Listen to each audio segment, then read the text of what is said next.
Good morning. My name is Adam Gill. My pronouns are he, him, and I have the joy of serving on your Board of Trustees. It is my pleasure to welcome you here this morning. If you are here for the first time, thank you for joining us. We look forward to getting to know you, and we invite you to fill out the visitor forms in the pews. Everyone present in the sanctuary today is welcome to join us for our in-person community time immediately following the service. Each week we remind ourselves of our congregation's core values: connection, transformation, justice, and acceptance. Our mission is to embody these core values in our daily lives by welcoming all, inspiring compassion, nurturing wonder, and serving community. Our music director, Marty Swisher, has an announcement.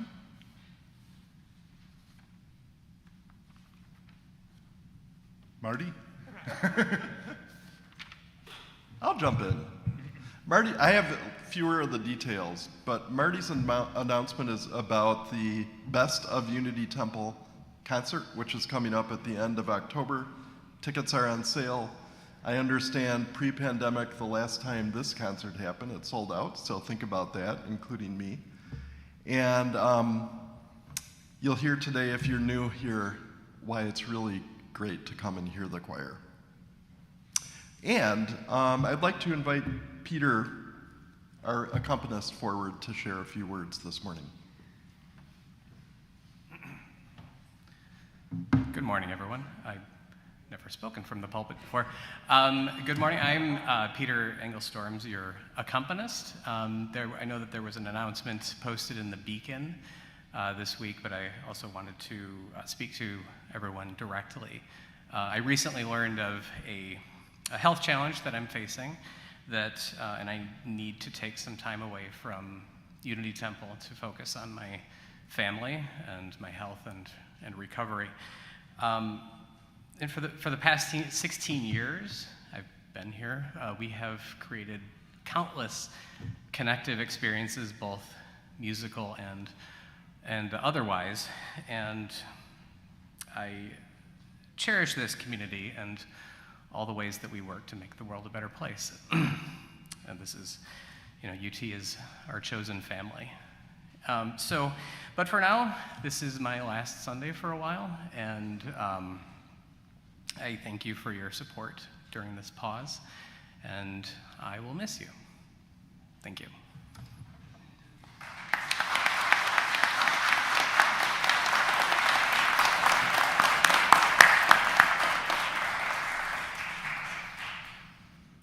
We are so glad you are here with us today, and I invite you here in person to take a moment to greet one another.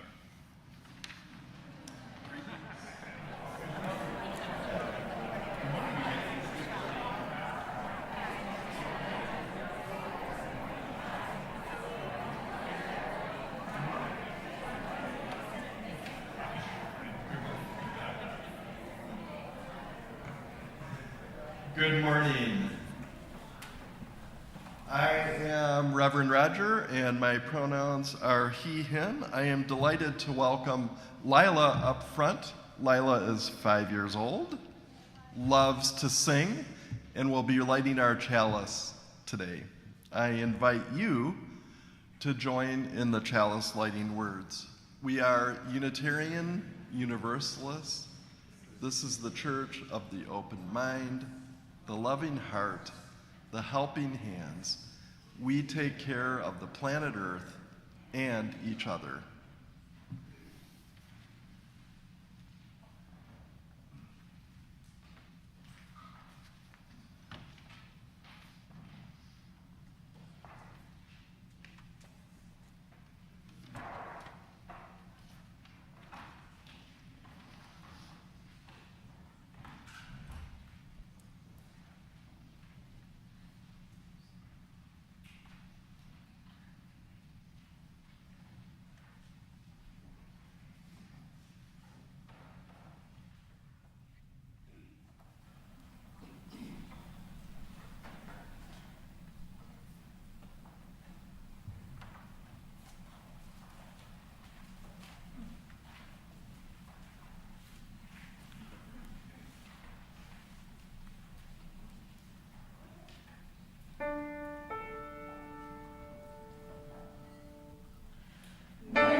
name is Jay Cohen. My pronouns are he, him. I'm the worship associate today. So back in 2002, I was in my first week at the community college where I ended up teaching for the next 20 years. And I experienced something I'd never had before at a workplace. I actually felt a sense of home. The week started, we had this kickoff breakfast for the whole college, and the president of the college was at the podium, and she got all choked up. Her husband had died earlier that year, and she was sharing her appreciation to the whole college community for all the support she had received. What I really appreciated was that she didn't hide from her tears, that she leaned into them as she shared grief and she shared gratitude, and she also shared the now well-known lessons from geese, that geese take turns leading, that they do better together than alone, that they honk to encourage each other, and she invited us all to do the same, to support each other. I was actually in tears at the table, just being at a place that felt so powerfully in line with what I valued. And then the week continued. I met other colleagues, and sort of the culture there was to sort of be disarmingly human about our bumpy rides to be good teachers, and we shared our mistakes, we affirmed each other, and we had this shared understanding that we wanted each other to succeed so the students could succeed. I was 41 years old, and for the first time in my life, I actually felt like I belonged where I worked. So over the next 20 years, I tried to pay that forward. I remember how thirsty I had been, and I tried to help create a community where no one had to question whether they belonged. So I think that's exactly what we do right here at Unity Temple. We create a sense of home together. Each month we have a weekly theme that we center on, and this month's theme happens to be belonging. What I love about belonging is it's something we develop together. We develop it every time we greet each other warmly, every time we listen deeply to each other's stories, and I think especially when we allow ourselves to be vulnerable enough to not be so perfect and not be so polished. As much as I enjoy the community hour after the service, I think the deeper connections, for me at least, have been made when I attend some of the other happenings at Unity Temple. For those of you who might be newer, there are justice activities, spiritual circles, mindfulness gatherings. There are potlucks, retreats, movies, musical events, book discussions. There's so many ways we can get connected. And most of these are just drop-in events that don't involve a lot of commitment. So if you have time, I encourage you to come, because these are the places where connections really grow, where we share stories and we share each other's humanity. Being together like this reminds us that we have a home. So as we gather this morning, let us remember to offer welcome to one another. Let's meet with open hearts so that together we create a home of love, a home of belonging for all who walk through these doors. Whoever you are, wherever you are in your life journey, wherever you are in the world, you are welcome here. Please rise as you're comfortable and join us in singing Enter, Rejoice, and Come In. The words will be up on the screen, and it's also number 361 in the gray hymnal.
Good morning. My name is Vanessa Crowder. My pronouns are she, her, and I serve on your spiritual care team. Love is the doctrine of this congregation. Sharing the joys and sorrows of our lives with each other is one of the ways we embody love within our congregation. Those attending in person may share your joys and sorrows in the binder that's right outside the doors to the sanctuary. You can also email your joys and sorrows to us at spiritualcare@unitytemple.org. If you'd like to talk with someone about what's on your heart, please feel free to contact the spiritual care team.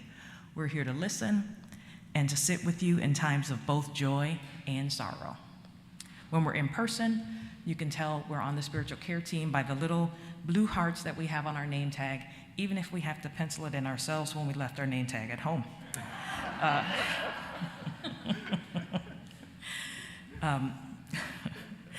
Here are the joys and sorrows that were shared this week. Michelle Barton shares that her mother, Linda Tate, was taken to the hospital yesterday for observation.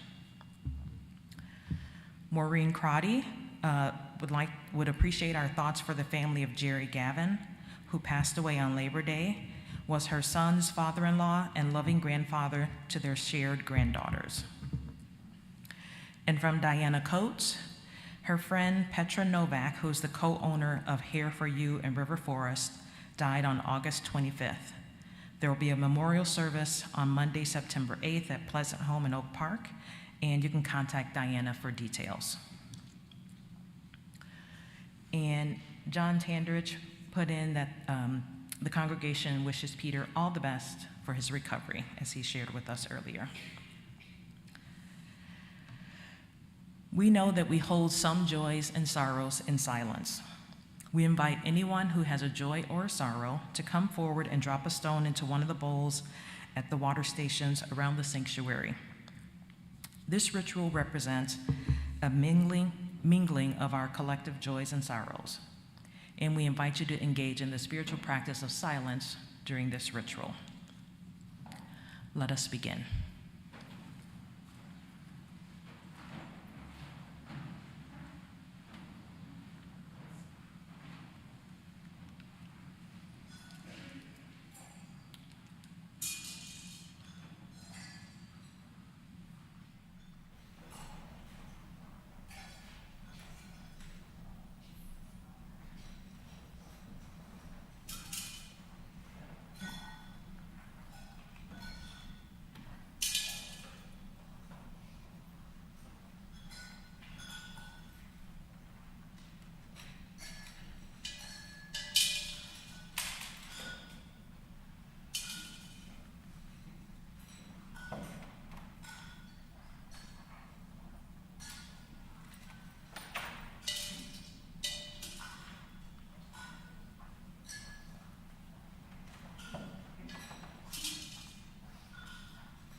I'm Reverend Emily Gage. My pronouns are she and her. I have words today from Andrea Hawkins Camper, words of blessing. Let us unite our hearts and minds in the spirit of prayer and meditation. Blessed are we who gather with open hearts together in this space today. Blessed are we, the chalice lighters of resistance, justice, love, and faith. Blessed are we, the heretics, the outcasts, the walkers of our own way. Blessed are we, the border crossers, the refugees, the immigrants, the poor, the wanderers who are not lost. Blessed are we, the transgressors, the trespassers, the passers-by, the cause-takers, the defiant, the compliant. Blessed are we, the hand extenders, the sign makers, the protesters, the protectors. Blessed are we, the trans women, the trans men, the non-binary, the cisgender, the multigender, the no gender. Blessed are we, the friend, the stranger, the lonely, the hidden, the visible, the authentic. Blessed are we who rise in solidarity. Blessed who are we who cannot. Blessed are we who do not. Blessed are we, for this is our beloved community, and this is who we are.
Good morning, friends. My name is Abby McEntee, and my pronouns are she, her, and I am part of the RE committee.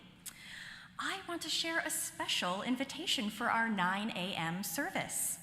Alongside our worship service, we are offering Art and Soul, a creative, reflective space for people of all ages to explore spirituality through art, journaling, and conversation. Whether you're a seasoned artist, a curious doodler, or someone who just loves good company, Art and Soul has a place for you. People of all ages and stages are welcome in this space. Art and Soul will be available each Sunday and also during the first community hour. Think of it as an extra helping of connection, time to enjoy one another, share conversation, and simply be together. If you would like to be part of Art and Soul this morning, you can follow me and Brenda Patterson right now on out to Unity House. This is for people of all ages, and we hope anyone who would like to will enjoy this experience. Thanks so much.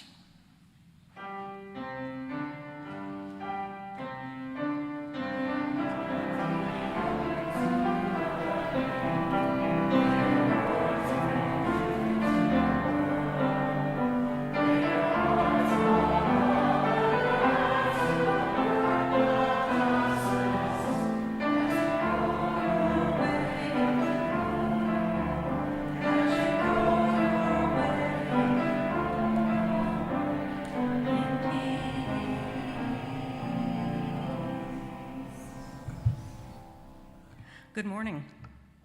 Each week, Unity Temple splits the offering evenly. One half supports the programs and mission of our congregation. This week, the other half goes to the Center for Common Ground. Founded in 2018, the Center for Common Ground is a nonpartisan, Black and women-led voting rights organization working in voter suppression states where more than 20% of voters are those of color. Alabama, Arizona, Florida, Georgia, North Carolina, South Carolina, Texas, and Virginia. Many of us Unity Temple members wrote Center for Common Ground postcards for the 2024 general election. In that Virginia election, the center's postcarding efforts produced an 8.2% increase in Black voter turnout compared to non-postcarded voters within that same group. In Georgia, it resulted in a 3.6% increase. We know that democracy works best when everyone is invited to participate in it. And the center's goal is to ensure that every voter knows their voice and knows that their vote matters. You can learn more at centerforcommonground.org. Directions for giving are in the order of service on the back and also on the screen. May you be transformed by your giving, and may the world be transformed by your gifts.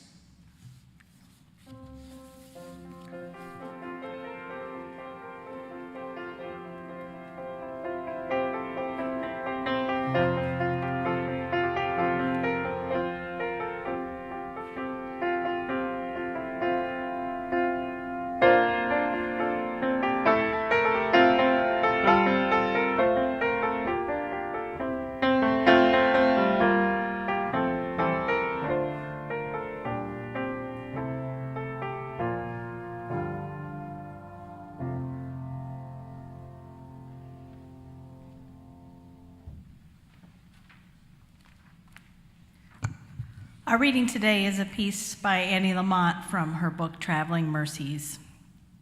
And she writes, I think my son and I have missed church 10 times in 12 years.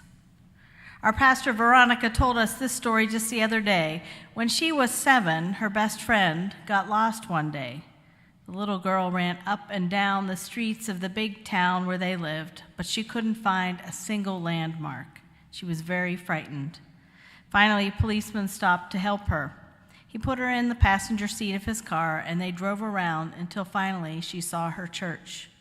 She pointed it out to the policeman, and then she told him firmly, "You could let me out now. This is my church, and I can always find my way home from here." And that is why I stayed so close to my church, because no matter how bad I am feeling, how lost or lonely or frightened, when I see the faces of the people at my church and hear their tawny voices, I can always find my way home.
Today begins our month-long exploration in worship and also our small groups of building belonging.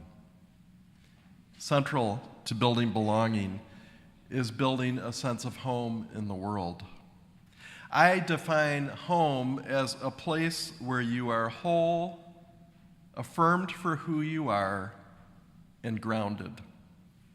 Home is a place where we feel a sense of belonging and where we can find and re-find our center. Home is complicated. For some of us, it literally is where we dwell or have dwelled in our lives, in homes. For others, dwellings that we lived in may not have been places where we feel like we were whole, affirmed, and grounded. I always remember the scene in Forrest Gump when Forrest's friend Jenny throws first her shoes and then rocks at her father's old house, a place where she survived horrible abuse. Jenny then collapses and sobs, and after looking on in silence, Forrest says, "I guess sometimes there just isn't enough rocks." For Jenny, that place was as far as possible from a place where she felt whole, affirmed, and grounded. There are such a wide variety of places and not places where we feel whole, affirmed, and grounded. These may include homes or places in nature or buildings or communities or non-places like beloved relationships. Some of these places are nearby and oft visited, others are distant, maybe only occasionally visited.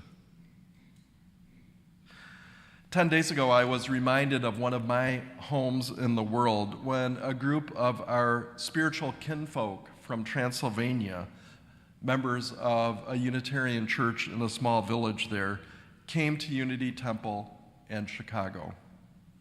Many thanks to the Unity Temple families who welcomed the visitors into their homes, to Ron Roman for leading a tour of this beautiful building, and Larry Kamea for being the docent when we went on an architectural boat tour.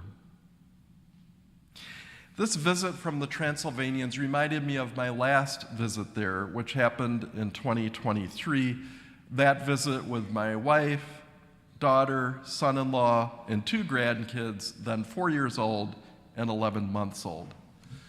My son-in-law is a Unitarian Universalist minister in Indiana, and he received a grant to fund a sabbatical in which he would focus on roots, geographic roots, spiritual roots, family roots. And so the grant helped him and his mother travel to Germany, where her family roots were. And the plan was then for my daughter and the 2 kids to fly over there and meet them. To which my daughter said, "Hell no, I'm not flying across the Atlantic Ocean with a 4-year-old and a 9-month-old alone." Enter the maternal grandparents. My wife and I, well, we could go on that trip, and so we did. And the grant helped pay for us too. Lucky, lucky, lucky. So I was struck on that trip by how being there, really that was a place where I feel whole, where I feel affirmed, where I feel grounded in the beautiful, fertile, hard soil of Transylvania. I have been blessed to travel there several times, beginning in 2000 with a visit to Deva, which is where my congregation in Appleton, then congregation Appleton, Wisconsin, had a partner church. I've experienced the depth of our Unitarian spiritual roots in that Transylvanian soil. Much of that depth is painful. After a fast and remarkable genesis in the mid-1500s, Our spiritual kinfolk have faced wave after wave, century after century of oppression, war, colonization, and poverty. Their experience, so different in so many ways from our experience as Unitarian Universalists in the United States, is not easy to witness. The scars are palpable and they are heartbreaking. So that I feel a sense of home in Transylvania is kind of surprising. I have known family roots there.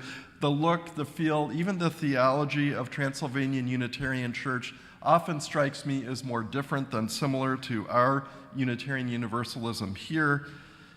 I'm always taken aback when I'm in their churches or in their courtyards and I see a memorial to the fallen war dead from that congregation in the world wars, and I realize, oh my gosh, they were fighting against us.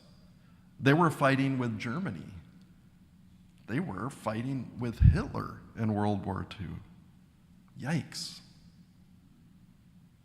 Despite all of this, I find it illuminating and moving to experience the deepest ongoing roots of our Unitarian global faith in Transylvania, even though I only understand a handful of words in Hungarian, which is the language of their services.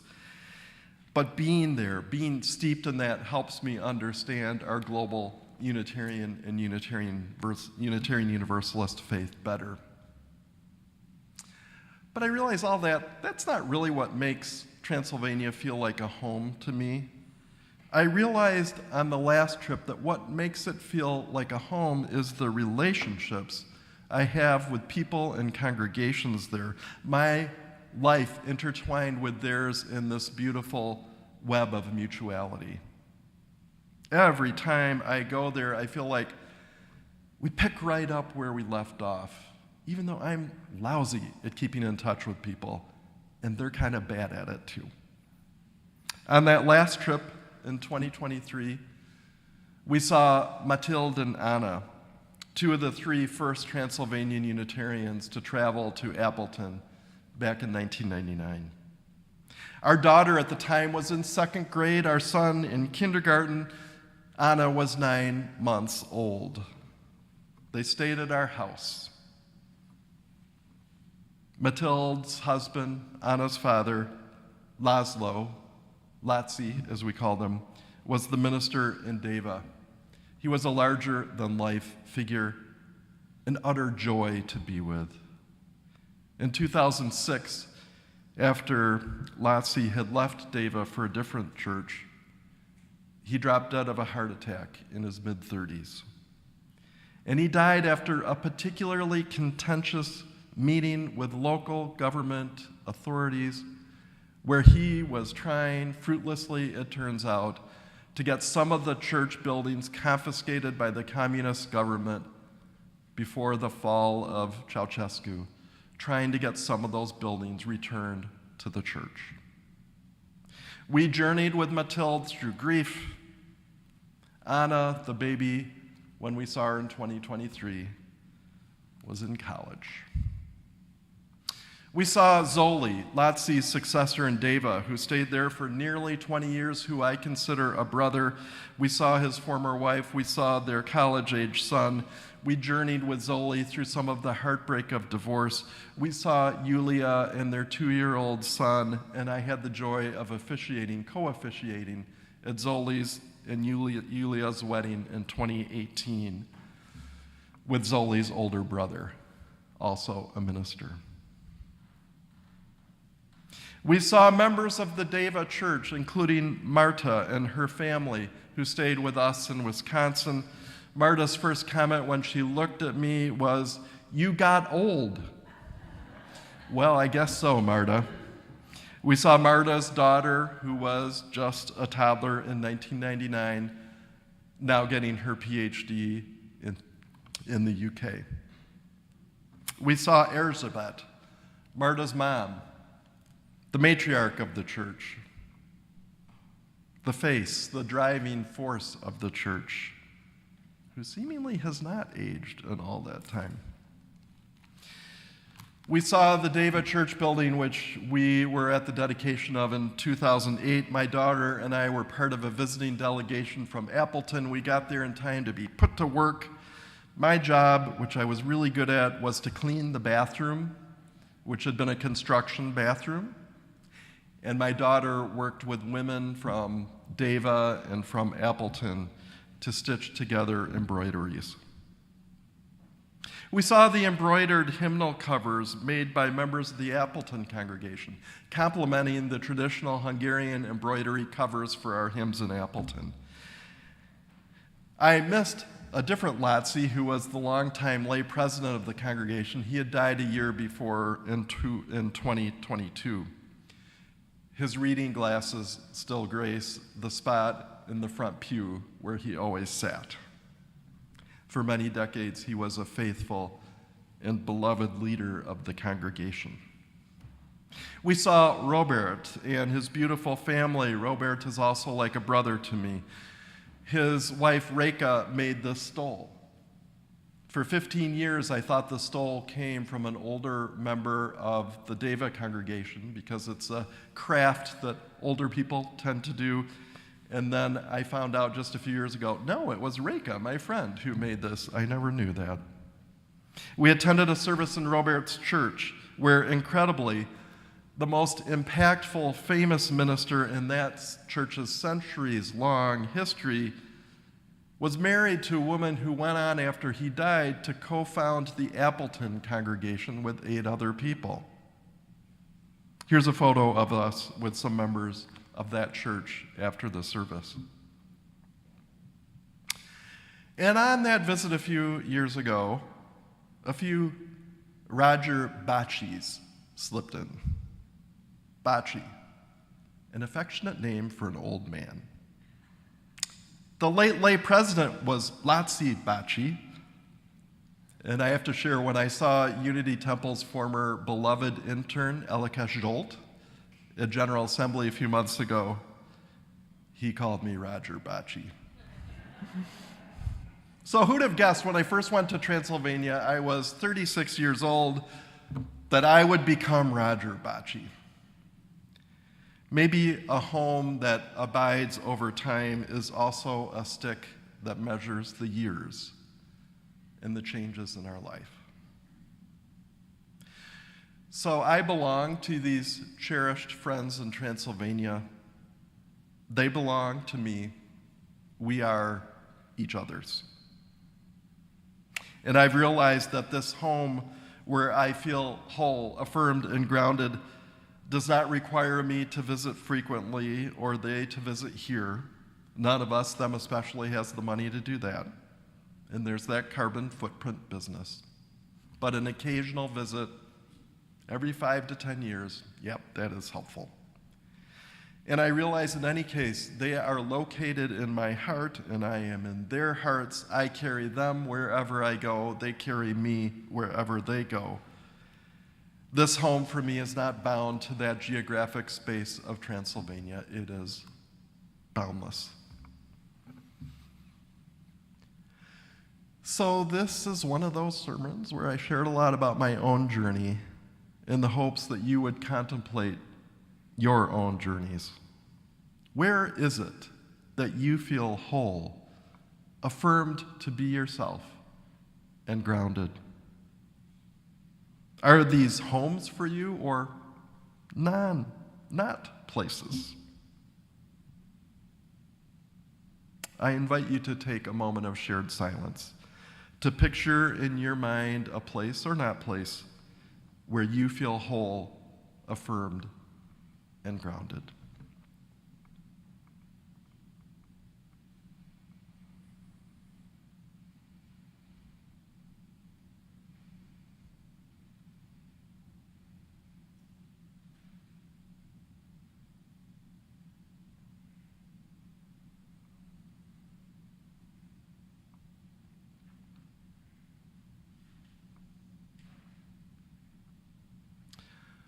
Perhaps some of you have pictured this place as a home where you feel whole, affirmed, and grounded. I hope that Unity Temple Unitarian Universalist congregation feels like a home to many of you, or at least, like in the reading, a place that helps you find your way home. I invite you this month to think more about that aspect of your life at Unity Temple. And I want to take a moment to talk about Chicagoland. I've lived here 5 years now. 3 years in the 80s when I was a graduate student, 2 in Hyde Park, 1 in Wrigleyville, and now 2 years in Oak Park with you. Met my wife here. Feels like home. And so when the President of the United States threatens war against my home, it hits deep. I imagine it does for some of you too. So one of the reasons I come here is to be able to keep carrying on, to keep loving this place where I live, not as long as most of you, but this place, this sacred place. So I'm going to close today with a cherished prayer from Transylvanian Unitarians. It's called the Seke Aldash. It is a house blessing. Almost every home there has an embroidery or a picture of it up, and it's in many churches. Here are the words to the prayer. We're going to sing it in a minute. My Hungarian is far from perfect, but I'm going to do it in Hungarian and then English. Hol hit ot szeretet, hol szeretet ot béké, hol béké ot áldás, hol áldás ad Isten, hol Isten av szükség nincsen. Where there is faith, there is love. Where there is love, there is peace. Where there is peace, there is blessing. Where there is blessing, there is God. Where there is God, there is no need.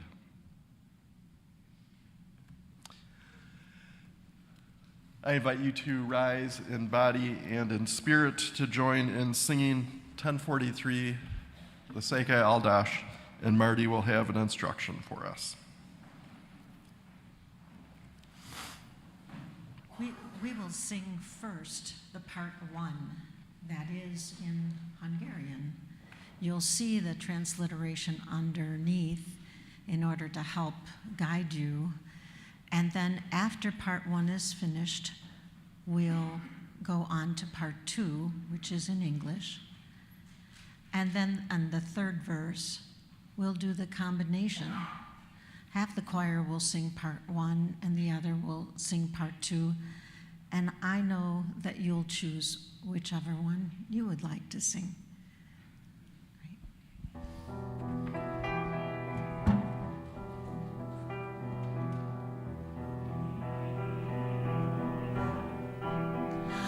Oh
Our closing words are adapted from Jay's opening words. In this temple, this sacred home, let us remember to offer welcome to one another.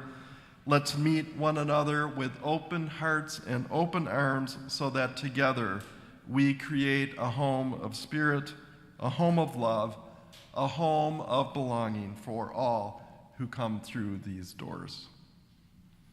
Let's join in the chalice extinguishing words together. Carry the flame of peace and love until we meet again.